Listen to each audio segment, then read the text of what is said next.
जानवरों के मरने के बाद उसके बड़े बड़े सींगों का क्या होता है। आपको दिखाते हैं कि जानवरों के सींगों से बर्तन कैसे तैयार किए जाते हैं और इनकी अंतरराष्ट्रीय बाजारों में कितनी कीमत होती है। जानवरों के सींग से फैंसी बर्तन बनाने के लिए सबसे पहले सींगों को इकट्ठा किया जाता है।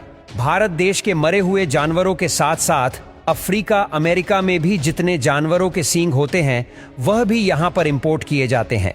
सबसे पहले इन सींगों की छटाई की जाती है। सबसे बढ़िया क्वालिटी के सींग होते हैं, उनसे सबसे महंगे होम डेकोर के पीस तैयार किए जाते हैं। उसके बाद जो बचा खुचा माल होता है उनसे बनते हैं बर्तन, जिनकी खपत सबसे ज्यादा साउथी के देशों में होती है।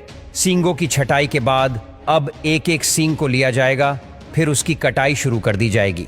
बर्तन बनाने के लिए यहाँ पर जो कप तैयार किया जाता है उसके लिए सबसे पहले सींग को गोलाई में काटा जाता है और उसके बाद नाप के उसमें आकार दिया जाता है। हर एक सींग को तो बराबर काटा नहीं जा सकता, मगर उसमें आकार जरूर से दिया जा सकता है ताकि कोई भी डेकोरेशन पीस अगर कोई 2-3 लेता है तो उसका सेट पूरा हो सके। एक एक करके सारे के सारे सींगों को इसी प्रकार से काटा जाएगा। पहले नीचे से गोल काटा जाता है, उसके बाद उन्हें नापा जाता है और नापने के बाद उसका जो हैंडल होता है वह भी एक ही सींग में से निकाल लिया जाता है। अब जो इस सींग का बाकी का हिस्सा बचा है वो वेस्ट नहीं होगा।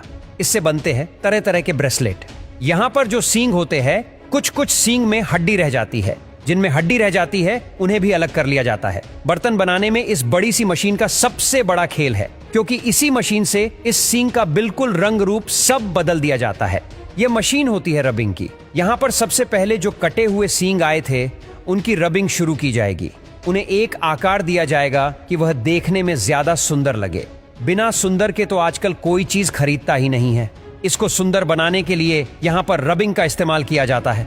बहुत ही मेहनत के साथ इन सींग के ढांचों को कम से कम 15 मिनट तक पॉलिश की जाएगी। फिर उसे आगे की ओर भेज दिया जाएगा ताकि हर एक सींग को रब कर करके उसमें चमक पैदा की जाए और वह देखने में इतना सुंदर लगे कि जिसकी निगाह इस पर पड़े वह कह न सके कि यह सींग से बना है। अब उसका रंग रूप बदलने के बाद बारी आती है उसके हैंडल को अटैच करने की। इसके लिए गैस सिलेंडर के ऊपर एक लोहे का टुकड़ा रखकर इसे गर्म किया जाएगा। उसके बाद इस सींग को भी इसी के ऊपर पकाया जाता है, क्योंकि हमें इसका हैंडल मोड़ना होता है। मोड़ने के लिए इसे पकाना बहुत जरूरी है।